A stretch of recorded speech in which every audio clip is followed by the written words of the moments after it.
Hi,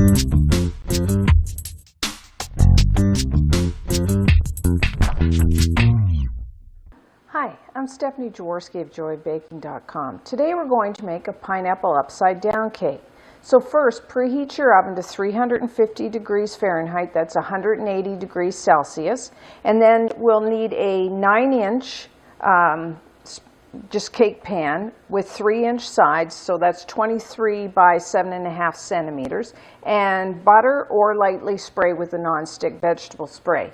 And then in a saucepan, I'm going to place 3/4 of a cup, that's 160 grams of light brown sugar. And to that, I'm going to add 4 tablespoons, that's 57 grams of butter cut into small pieces. And then we're going to melt this together over about medium heat. And we're just going to, until the sugar has melted and the butter has melted together. And just stir that as it melts.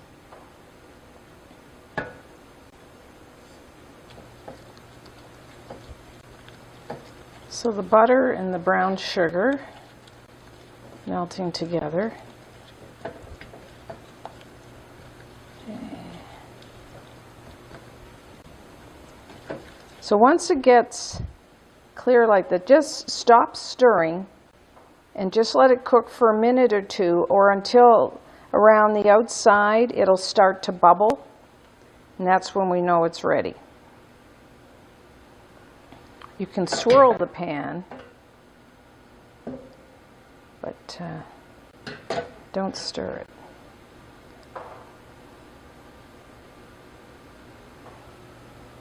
Okay, so we're starting to bubble around the sides there. So just remove it from the heat and just pour it into your pan. And then I just pick it up and just swirl it around until the whole bottom of the pan is covered with the brown sugar. Okay, and now we'll start the cake batter.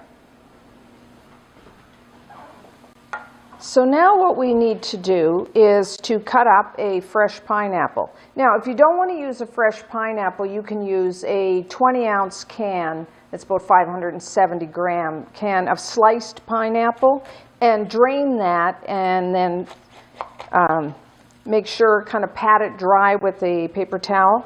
But I like to use a fresh pineapple. So if you have one, if you can find one, I would use that. So I'm just going to show you how to cut a pineapple. You cut the top and the bottom off, and then with the sharp knife, just go down and cut off the sides. Make sure you get all the eyes of the pineapple, because those don't taste too good. So I'm just going to go around like that. You can get the idea of what I'm doing. And once I've gone around and cut all that off, then I'm going to cut it in half, right down through the eye of the pineapple. And go the other way. And then just separate it and take. And then we have to cut off, because this is really, the eye of the pineapple is very hard and it doesn't taste very good. So just run your knife and cut that off, like so. And then just cut it into thin slices, about 1/4 inch. So that's how you do the pineapple. So I'm going to put that aside, because I have already done one ahead of time. So we'll take our pan of the caramelized sugar and the slices, and then you can arrange on the bottom of your cake pan just however you want, but try to get them as close together as you can, because the fresh pineapple, it does shrink a bit as it bakes. Now in the old days, or even still a lot of recipes today, they don't use a cake pan, they use a cast iron skillet. But for convenience, I'm just using the cake pan. Now as this bakes, the caramelized sugar on the bottom of the pan will melt into the pineapple, sweeten it, nice sticky. Now if you'd want, if you use a slice, a can slice, You would put all those around, then put a maraschino cherry. That's the way a lot of recipes have in the center of each. And you could do that here too. We could just put, I'll just show you how that goes. You can just put some maraschino, just cut them in half. I like to cut them in half and drain them. And it looks nice, the red again with the yellow. Okay, so that's ready. So the next thing we have to do is make the cake batter. So in what I have here is 1½ cups, it's 195 grams of white all-purpose flour, and I'm going to add to that 2 teaspoons of baking powder and 1/4 teaspoon of salt. And I'm just going to whisk that, or you could sift it together. And you will also need to separate 2 large eggs into the yolks and the whites and let those come to room temperature. And then in the bowl of your electric mixer with paddle attachment, or you could do it with a hand mixer, I'm going to put 1½ cup, that's 113 grams, of butter at room temperature. I like to use the unsalted butter because I like the flavor better, but you can use salted. So I'm just going to beat that until it's creamy.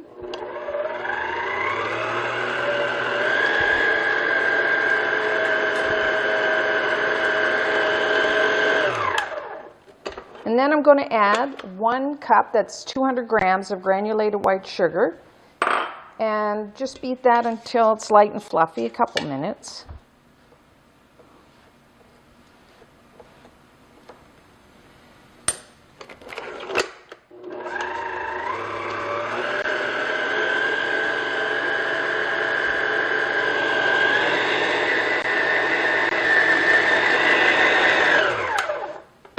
And then I'm going to add the 2 large egg yolks, one at a time. Just beat one in and then add the second one.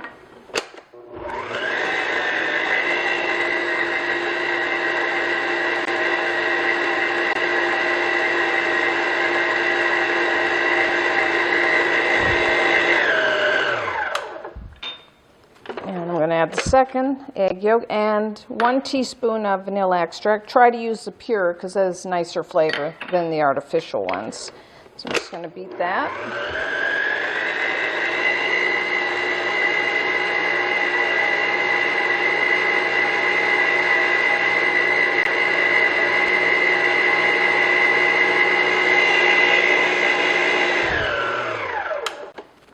And now what I'm going to do is add the flour and the 1/2 cup of milk, that's 120 milliliters. I'm going to add the flour in 3 additions and the milk in 2. I'm going to start with the flour. So put about 1/3 of the flour mixture in here and then just beat that until it's incorporated.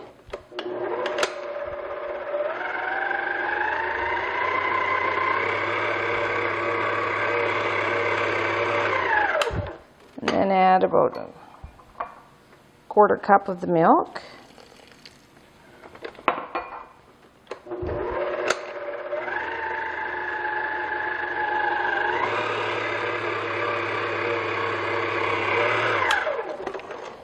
Scrape down the sides here.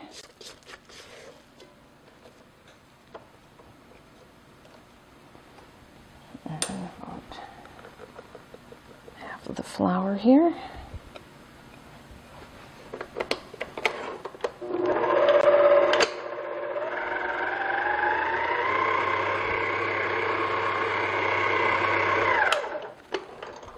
Rest of the milk.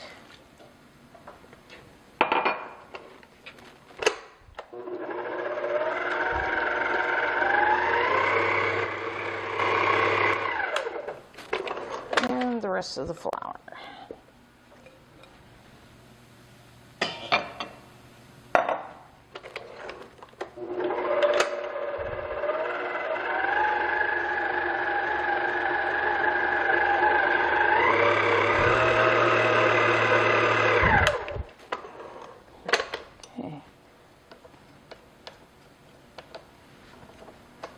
Now we're going to beat the egg whites in a separate bowl until stiff peaks. And the reason we separated the eggs and do it this way is it makes a lighter cake,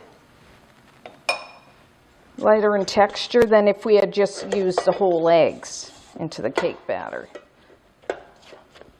So that's done. I'm just going to put that aside, and then in a clean bowl, or you can do this by hand. I'm going to use a clean bowl with the whisk attachment. I'm going to put the 2 large egg whites and 1/4 teaspoon of cream of tartar. If you can't find cream of tartar, then just leave it out. That'll be fine. So I'm just going to beat this until stiff peaks. Whoop, stiff peaks form.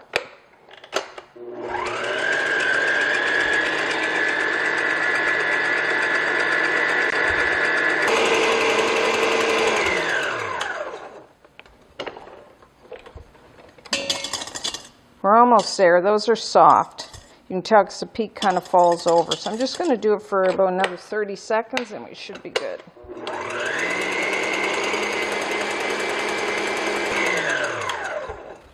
Okay, there we are. Nice peaks. Okay, so get your cake batter. So what I'm going to add is the whites into the cake batter. I'm going to add about half of the whites first to lighten it. Just use, you could use a wire whisk, but I'm just going to use the spatula. And just stir it in. Big strokes. And add the rest.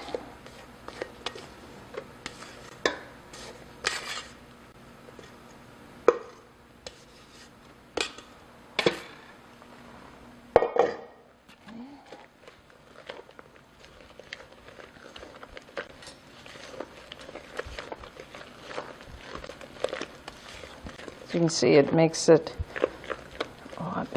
not so thick. Okay, so that's done. So take your cake pan and I'm just going to pour the batter over top. As you can see, we're doing it this way because the pineapple on the bottom, because when the cake comes out of the oven, we're going to flip it over onto a cake plate and then the bottom will become the top. See all the nice caramelized pineapple slices. So there we go. Spread it as evenly as possible. This is really nice warm from the oven. Okay, there we go. Okay, I'm going to bake this for 45-55 minutes depending on your oven. What you're looking for is the cake's going to turn golden brown and it's going to start pulling away from the sides. And you could also put a toothpick in the center. Just make sure you don't put it down into the pineapple and it'll come out clean. So into the oven.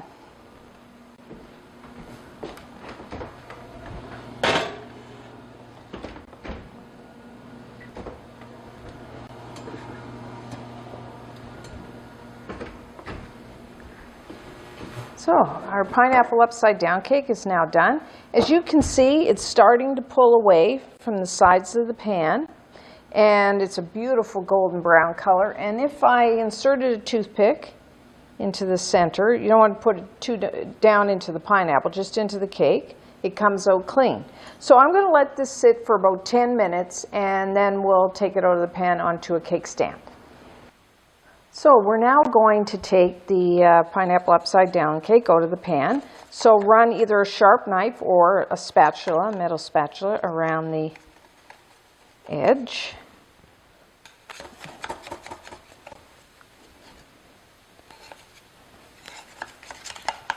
Okay. And then you can either use a cake stand like this or just a serving plate.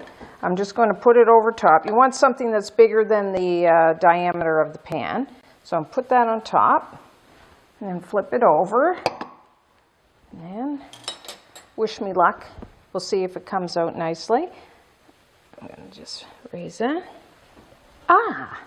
Now sometimes the pineapple does stick to the bottom of the pan. Just take off and just fix it up as best as you can.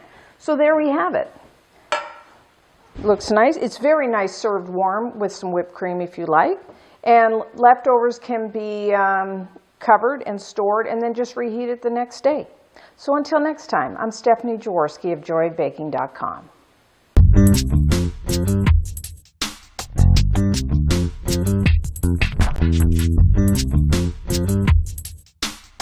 you.